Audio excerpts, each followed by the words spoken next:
എല്ലാവർക്കും നമസ്കാരം. The outspoken മലയാളിയുടെ മറ്റൊരു വീഡിയോയിലേക്ക് എല്ലാ സുഹൃത്തുക്കൾക്കും സ്വാഗതം. അപ്പോൾ ഇന്ന് എൻ്റെ കൂടെ വീണ്ടും സാജു ചെറിയാൻ ജോയിൻ ചെയ്യുന്നുണ്ട്.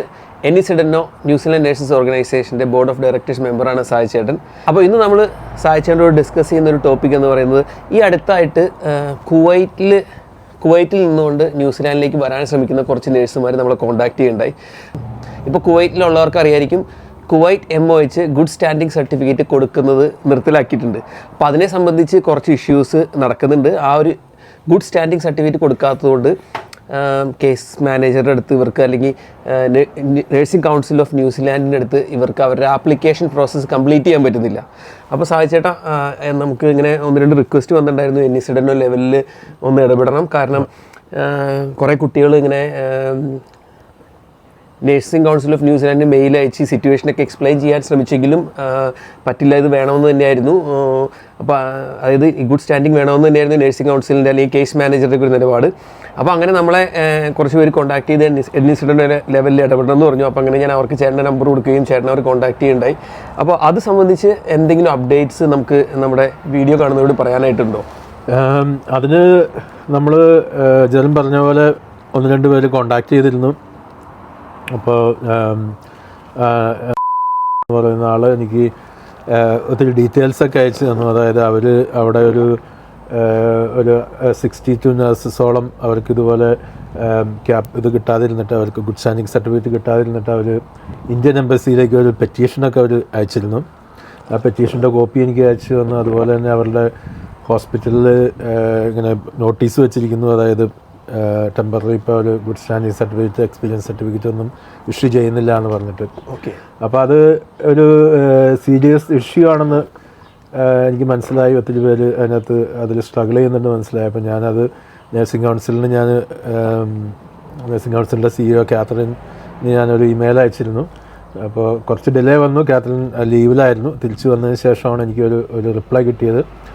അപ്പോൾ ഇനീഷ്യലായിട്ട് എനിക്കൊരു കിട്ടിയൊരു റിപ്ലൈ എന്ന് പറഞ്ഞു കഴിഞ്ഞാൽ, അവർക്ക് ടൈം കൊടുക്കാം, നിങ്ങൾ ഒരു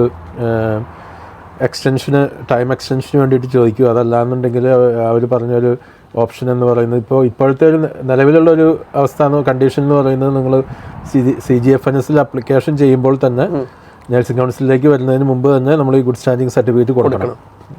അപ്പോൾ ഇപ്പോൾ കാത്തറിൻ വായിച്ച ഇമെയിലിൽ ആദ്യം എന്താണ് പറഞ്ഞതെന്ന് വെച്ച് കഴിഞ്ഞാൽ, നിങ്ങൾ ഇപ്പോൾ CGFNS പ്രോസസ്സ് ചെയ്യുന്ന സമയത്ത് നിങ്ങൾക്ക് ഗുഡ് സ്റ്റാൻഡിംഗ് സർട്ടിഫിക്കറ്റ് കിട്ടാനായിട്ട് ഡിലേ ഉണ്ട് അല്ലെങ്കിൽ സാധിക്കുന്നില്ല എന്നുണ്ടെങ്കിൽ അത് അവരെ ഇമെയിൽ ചെയ്ത് അറിയിക്കുക. അപ്പോൾ നിങ്ങൾക്ക് പക്ഷേ നിങ്ങളുടെ പ്രോസസ്സ് സ്റ്റോപ്പ് ആവില്ല, അത് കണ്ടിന്യൂ ചെയ്തുകൊണ്ടിരിക്കും. നിങ്ങൾക്ക് ഇനിയും എപ്പോഴാണോ നിങ്ങൾക്കത് കിട്ടുന്നത് ആ സമയത്ത് സബ്മിറ്റ് ചെയ്താൽ മതി. അപ്പോൾ അതിൻ്റെ അകത്തൊരു പ്രശ്നം എന്ന് വെച്ച് കഴിഞ്ഞാൽ, അപ്പോൾ ഞാൻ അവിടെ കുവൈറ്റിലുള്ള കുറച്ച് പേര് മെസ്സേജ് അയക്കുന്ന 1-2 പേരോട് സംസാരിക്കുമ്പോൾ നമുക്ക് മനസ്സിലാക്കാൻ കഴിയുന്ന ഒരു അവസ്ഥ എന്ന് പറയുന്നത്, അവിടെ ഒരു ബ്ലാങ്കറ്റ് റൂളാണ്, ആർക്കും തന്നെ കൊടുക്കുന്നില്ല. അത് സ്ട്രിക്റ്റ് ആയിട്ട് തന്നെ അവർ പറയുന്നുണ്ട്. അപ്പോൾ ഒത്തിരി പേര് അതിൻ്റെ അകത്ത് വിഷമം അനുഭവിക്കുന്നുണ്ട്. അവർക്ക് എന്ത് ചെയ്താലും കിട്ടില്ല. ഞാൻ പറഞ്ഞു, അപ്പോൾ നിങ്ങൾ എക്സ്പ്ലെയിൻ ചെയ്യും, ഇങ്ങനത്തെ സിറ്റുവേഷനൊക്കെ എക്സ്പ്ലെയിൻ ചെയ്യും. അപ്പോൾ കുവൈറ്റിൽ നിന്ന് ഒരു കാരണം കൊണ്ട് അവർക്ക് കിട്ടില്ല എന്ന് തന്നെയാണ് ഇവർ തീർത്തും പറയുന്നത്. അപ്പം അത് ചേട്ടൻ എക്സ്പ്ലെയിൻ ചെയ്തിരുന്നു. അപ്പോൾ അതിനുശേഷം അപ്പോൾ അവരിപ്പോൾ ഇങ്ങനെ ഒരു ടൈം എക്സ്റ്റൻഷൻ എന്ന് പറഞ്ഞു കഴിഞ്ഞപ്പോൾ, അപ്പോൾ ഈ ടൈം എക്സ്റ്റൻഷൻ പറഞ്ഞപ്പോൾ അവർ ഇത്രയും കൂടി പറഞ്ഞോട്ടെ, നിങ്ങൾക്ക് ഇനിയും ഡിസിഷൻ ലെറ്റർ കിട്ടി, നിങ്ങൾ ഇവിടെ വന്ന് നിങ്ങൾ ക്യാപ്പ് ചെയ്യുന്നതിന് പോലും അവർക്ക് സ്റ്റോപ്പ് ചെയ്യുന്നില്ല. അതിനും നിങ്ങൾ ക്യാപ്പ് ചെയ്താൽ നിങ്ങൾക്ക് രജിസ്ട്രേഷൻ കംപ്ലീറ്റ് ചെയ്യുന്ന സമയത്തിന് മുമ്പ് നിങ്ങൾക്ക് കിട്ടിയാൽ മതി എന്നും പറഞ്ഞിരുന്നു. അപ്പോൾ കാത്തറിൻ പറഞ്ഞിരുന്നു അത്രയും സമയം കൊടുക്കാമെന്ന് പറഞ്ഞിരുന്നു. അപ്പം ഞാൻ അവർക്ക് റിപ്ലൈ ചെയ്തു, അതല്ല, ഇങ്ങനെ ഒരു പ്രോബ്ലം ഇപ്പോൾ അവർക്ക് കിട്ടാത്തൊരു വിഷയമുണ്ട്, അവർക്ക് ഇഷ്യൂ ചെയ്യുന്നേ ഇല്ല. അതായത് ഇപ്പം ശരിക്കും ഒരു പക്ഷെ നമ്മുടെ നാട്ടിൽ അല്ലെങ്കിൽ മിഡിൽ ഈസ്റ്റിലെ ഇങ്ങനത്തെ ഇഷ്യൂസ് ഒന്നും അവർക്ക് അറിയില്ലായിരിക്കും അല്ലേ? കാരണം ഞാൻ ഇത് അന്ന് ഈ മെസ്സേജ് അയച്ച ആളോട് ഞാൻ പറഞ്ഞു, ഇനിയിപ്പോൾ പുള്ളിയോട് ഞാൻ പറഞ്ഞു, നിങ്ങൾക്ക് അങ്ങനെ അവിടെ നിന്ന് എന്തെങ്കിലും ഒരു സർക്കുലർ ഉണ്ടെങ്കിൽ അതൊന്ന് സബ്മിറ്റ് ചെയ്യൂ. അപ്പോൾ സർക്കുലർ ഒന്നും ഇല്ല എന്ന് തന്നെയാണ് അവർ പറയുന്നത്.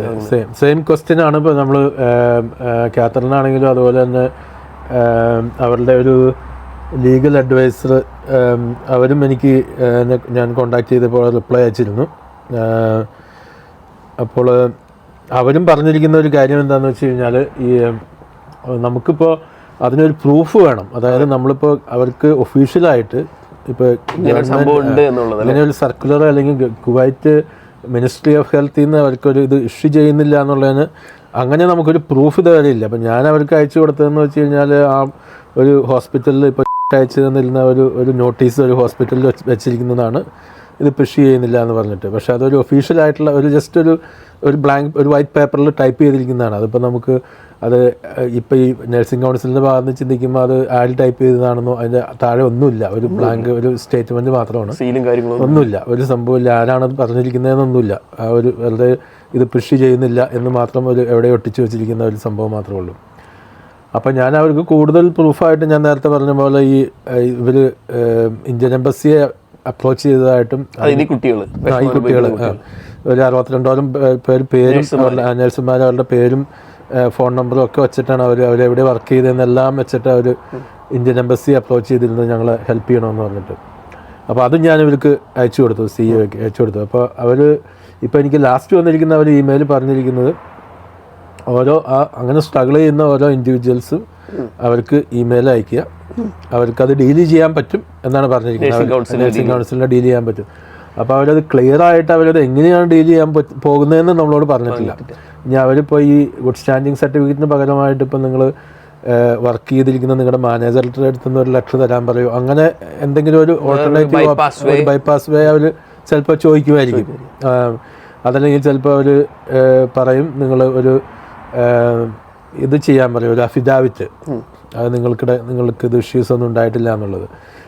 അഫിഡാവിറ്റ് കൊണ്ട് മാത്രം ഉണ്ടാവാൻ സാധ്യതയില്ല. മിക്കവാറും നിങ്ങളുടെ ചാർജ് നേഴ്സ് അല്ലെങ്കിൽ നിങ്ങളുടെ ഇൻചാർജ് ആരാണോ അവർ ഇപ്പോൾ ഇനി MOHന്ന് കിട്ടിയില്ലെങ്കിലും ആ ഇൻചാർജ് ഒരു ലെറ്റർ, നിങ്ങൾക്ക് ഒരു സർട്ടിഫിക്കറ്റ്, ഒരു എക്സ്പീരിയൻസ് സർട്ടിഫിക്കറ്റ് പോലെ നിങ്ങൾക്ക്, അപ്പോൾ അങ്ങനെ എന്തെങ്കിലും ഒരു സൊല്യൂഷൻ അവർ കണ്ടെത്തും. പക്ഷേ ഇപ്പോൾ നിലവിൽ അവർ എന്താണ് ചെയ്യാൻ പോകുന്നതെന്ന് പറഞ്ഞിട്ടില്ല. പക്ഷെ അവർ പറഞ്ഞിട്ടുണ്ട് ഞങ്ങൾ ഡീൽ ചെയ്തോളാം, അവരോട് ഞങ്ങളെ കോൺടാക്ട് ചെയ്യും എന്ന് പറഞ്ഞിട്ടുണ്ട്. അതൊരു വലിയൊരു ഉറപ്പാണ്, ഞങ്ങൾ ഡീൽ ചെയ്തോളാം, അതങ്ങനെ പറ്റില്ല, നിങ്ങൾക്ക് ഗുഡ് സ്റ്റാൻഡിങ് സർട്ടിഫിക്കറ്റ് ഇല്ലാതെ നിങ്ങൾക്ക് ഇത് രജിസ്ട്രേഷൻ തരാൻ പറ്റില്ല എന്ന് അവരിപ്പോഴും പറഞ്ഞില്ല. അവർ പറഞ്ഞു ഞങ്ങൾ we can deal with it, let them send contact us directly and let them send whatever proof they have, like they have to provide what they have done so far. So you can't just say that I didn't get it. So they have to say that we tried this, still we didn't get it. അപ്പോൾ അവർക്ക് അവരുടെ ഭാഗത്ത് നിന്ന് എന്ത് ചെയ്തു എന്നുള്ള initiative അത് ഈ എംബസിയിലേക്കൊക്കെ കൊടുത്തത് നല്ലൊരു ഇനീഷ്യേറ്റീവാണ്. അപ്പോൾ നമുക്കതൊരു പ്രൂഫാണ്. അവർ എത്രയൊക്കെ ചെയ്തിട്ടും കിട്ടിയിട്ടില്ല. ഇപ്പോൾ ഇതിനകത്ത് കണക്ട് ചെയ്ത് പറഞ്ഞു കഴിഞ്ഞാൽ ഇപ്പോൾ നിങ്ങൾക്കറിയാം, കുറേ നാൾ മുമ്പ് തുടങ്ങിയപ്പോൾ കുവൈറ്റിലാണോ ദുബായിലാണോ എവിടെയോ നമുക്ക് പോലീസ് ക്ലിയറൻസ് കിട്ടാത്തൊരു ഇഷ്യൂ ഉണ്ട്. അപ്പോൾ അതും ഇതുപോലെ തന്നെ ന്യൂസിലൻഡ് കുറേ നാൾ ഇങ്ങനെ സ്ട്രഗിൾ ചെയ്തിട്ടാണ് ലാസ്റ്റ് അവരൊരു തീരുമാനം എടുത്തത്, അവിടെ നിന്ന് ഉള്ളവരും പോലീസ് ക്ലിയറൻസിൻ്റെ ആവശ്യമില്ല, അവർ അഫിഡാവിറ്റ് സബ്മിറ്റ് ചെയ്യുക. അപ്പോൾ അങ്ങനെ ഇപ്പോൾ ഇവിടെ വന്നിട്ടാണെങ്കിലും അതിൻ്റെ അകത്ത് ഇപ്പോൾ ഒരു ജസ്റ്റിസ് ഓഫ് പീസിന് മുമ്പിൽ അവർ ഇത് സൈൻ ചെയ്തിട്ട് സ്റ്റാറ്റ്യൂട്ടറി ഡിക്ലറേഷൻ എന്നാണ് പറയുന്നത്. അപ്പോൾ അത് ആ സ്റ്റാറ്റ്യൂട്ടറി ഡിക്ലറേഷൻ അവർ ചെയ്യുക. അപ്പോൾ അത് ചെയ്യുമ്പോൾ എന്താണെന്ന് വെച്ച് കഴിഞ്ഞാൽ, ഈ സ്റ്റാറ്റ്യൂട്ടറി ഡിക്ലറേഷനുള്ള ഒരു പ്രോബ്ലം എന്ന് പറഞ്ഞു കഴിഞ്ഞാൽ അത് ഒരു ലീഗൽ ഡോക്യുമെൻ്റ് ആണ്. ഇപ്പോൾ ഞാനൊരു JP ആണ്, ഇപ്പോൾ സ്റ്റാറ്റ്യൂട്ടറി ഡിക്ലറേഷൻ എൻ്റെ മുമ്പിൽ വെച്ച് സൈൻ ചെയ്യുമ്പോൾ ഞാൻ ഒരു അതോറിറ്റിയുടെ മുമ്പിൽ വെച്ചാണ് സൈൻ ചെയ്യുന്നത്. അപ്പോൾ ഒരു ലീഗൽ എൻറ്റിറ്റിയാണ്. അപ്പോൾ അങ്ങനെ വരുമ്പോഴുള്ള പ്രോബ്ലം, ഇനിയും ഫ്യൂച്ചറിൽ നിങ്ങൾക്ക് എന്തെങ്കിലും ഒരു ഇഷ്യൂ ഉണ്ടെന്ന് വന്നു കഴിഞ്ഞാൽ എല്ലാം ക്യാൻസലായി പോകും, നിങ്ങളുടെ റെസിഡൻസി ഉൾപ്പെടെ അല്ലെങ്കിൽ മറ്റെല്ലാ കാര്യങ്ങളും ക്യാൻസലായി. സത്യസന്ധമായിട്ട് പറയണം, എന്തെങ്കിലും ഇഷ്യൂസ് ഉണ്ടെങ്കിൽ ഇഷ്യൂ ഉണ്ടെന്നുള്ളത് സ്റ്റേറ്റ്മെൻറ്റ് ചെയ്യണം, ഇല്ലയെന്നുണ്ടെങ്കിൽ ഇഷ്യൂ ഇല്ല എന്നുള്ള ഒരു സ്റ്റേറ്റ്മെൻറ്റ്. അപ്പോൾ അത് ആ ഒരു രീതിയിലുള്ള എന്തെങ്കിലും ഒരു ഓപ്ഷൻ ആയിരിക്കും ഇതിൻ്റെ അകത്ത് വരുന്നത്. പക്ഷേ ക്ലിയർ കട്ടായിട്ട് എങ്ങനെയാണ് അവർ സോൾവ് ചെയ്യാൻ പോകുന്നതെന്ന് പറഞ്ഞിട്ടില്ല. പക്ഷേ നഴ്സിംഗ് കൗൺസിൽ ഇതിൻ്റെ അകത്ത് ഇടപെടാമെന്ന് പറഞ്ഞിട്ടുണ്ട്.